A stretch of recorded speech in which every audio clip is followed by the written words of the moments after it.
nipende kusema tu hili jambo ni jambo jema kwetu sisi kuwa pamoja kwa mambo mbalimbali ambayo kwa namna moja au nyingine kwa zile conference zinatusaidia kujifunza vitu vingi, study nyingi za maisha, kwa sababu sisi sote tuko kwenye safari. Hamna mtu anayejua mwisho wake katika safari yetu. Ili siweze kuongea mengi kwa sababu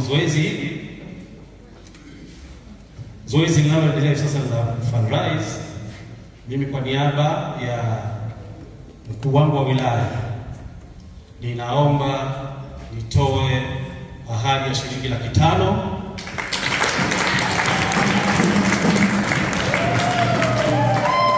na meza kuu naomba nitakulize 100,000. Mimi nitaongea baadaye. Bwana Yesu asifiwe sana.